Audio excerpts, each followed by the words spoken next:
Welcome to day 3 of Thriving Single, where for the next 40 days, we commit to living our best single life God's way without getting cynical enough to stop praying for our husbands. We're going to keep praying. To thrive means to grow vigorously, to flourish, or to prosper. Sometimes on this single journey, it feels like we're not meant to thrive. Like everybody else is supposed to thrive, and we're like, God, what about us? But even though our feelings can be very real in that area, it's actually not true. Psalm 1, verse 1 through 3 tells us how to thrive, and it actually has nothing to do with being in a relationship, a physical one. Let's read it. First of all, look at my Bible.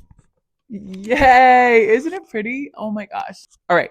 Scripture. Blessed is the one who does not walk in step with the wicked, or stand in the way that sinners take, or sit in the company of mockers, but whose delight is in the law of the Lord, and who meditates on his law day and night.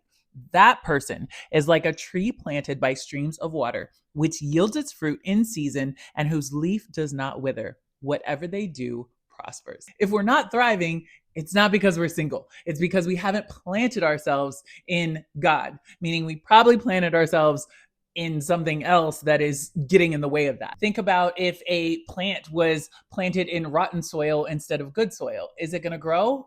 No, it's not. We're the same way. If we plant ourselves in God, then we will grow. That's an easy fix for us. Dedicate time to praying, reading, maybe find a great Bible study. I happen to know one. Also, nurturing relationships that are going to help us plant ourselves in God and not make that harder. Maybe you're like, all right, Chantel, well, I have been doing those things. I am reading and praying and going to church and serving and doing all the things, and I'm still single. Why am I not thriving? This scripture says yields fruit in season. Sometimes God is trying to bear one type of fruit in our lives, and we are looking for another.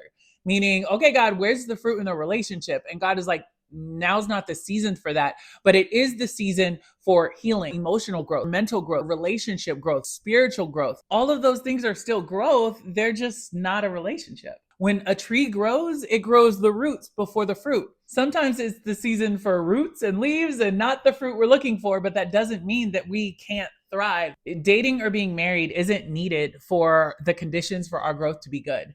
The only thing that's needed is a relationship with God. Now, what being single can impact is our willingness to keep planting ourselves in God when we don't see the type of fruit that we want. So many of us are like, okay, well, I've been single for too long, and so I'm going to go plant myself somewhere else. And in that case, that's not thriving God's way. And so over the next 40 days, we're going to focus on planting ourselves in God so that every day we're choosing to be planted to prosper. Check the caption for more details, and I'll see you tomorrow.